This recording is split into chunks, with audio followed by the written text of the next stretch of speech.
Placez-vous coude sur les marques. Et voilà enfin face à face. Non, c'est pas un truc. Je retourne ma casquette d'avant en arrière. Et en faisant ça, je fais le vide. Là, c'est bizarre, je deviens un autre homme. Je deviens comme ce tracteur, une machine. En mode combat, je retourne la casquette, Adrian. Bon, ok, c'est nul.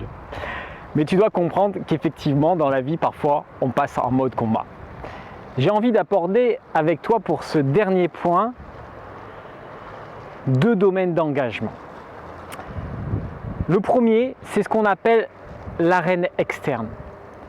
Tout ce que tu es amené à faire dans la vie par rapport à un challenge, un objectif professionnel, personnel ou professionnel, bref, tout ce qui est de l'ordre de l'externe, qui impose que tu mettes ton énergie au service de quelque chose. Comme là, Sly qui a juste une idée, c'est casser le bras de son adversaire. Puis parallèlement à ça, quand tu as cette arène externe qui se produit, tu as un autre effet. Tu sais, on va parler de tout ce qui se passe dans ta tête. Ta manière de penser, ta manière d'avoir peur, de faire tourner ce singe fou qui ne cesse de crier dans ton esprit. Et là, on est clairement dans l'arène interne. Mais l'arène interne, clairement, il faut que tu saches qu'on est face à des adversaires qui sont parfois bien plus intimidants, bien plus forts que ceux que l'on a parfois en face de nous dans la vie réelle. Car ils vont nous amener à nous auto-saboter, ils vont nous empêcher à l'intérieur de nous de pouvoir développer notre plein potentiel, ils vont nous bloquer. Donc tu sais, toutes ces bullshit rules, ces règles de merde que tu te mets dans ton esprit et qui t'empêchent de fonctionner à plein potentiel. Donc clairement, le jeu interne prime sur le jeu externe. Alors, là, qu'est-ce qui se passe dans cette situation? Clairement, Sly se met en mode combat et il débranche son cerveau. Mais en termes de neurosciences, qu'est-ce qui se passe? Il faut que tu saches que rien ne se fait de manière consciente. Ça, c'est une base. On a 2 schémas qui nous sous-tendent. La conscience et l'inconscience. La conscience, c'est moi, en train de te parler fébrilement derrière cette caméra, en train d'argumenter. C'est cette voie d'information, de circulation d'information qui clairement fonctionne de l'ordre de 2000 à 4000 bits secondes. Ça, c'est le conscient. Et puis à côté, tu as l'inconscient. Cet immense domaine impalpable que l'on ne maîtrise pas, que la plupart du temps on ne comprend pas. Là, l'information va circuler à plus de 400 milliards de bits secondes.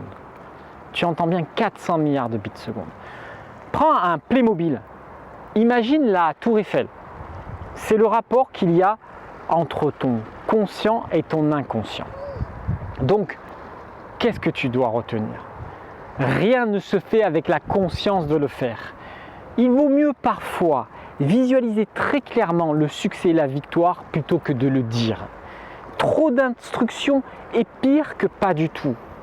Stallone sait exactement ce qu'il a à faire. On n'a pas besoin de lui rappeler. Il est passé en mode « je te casse le bras ». Il a juste confiance en toutes les capacités qu'il a accumulées pendant des années, pendant des répétitions, des entraînements. Il sait que son inconscient sait faire.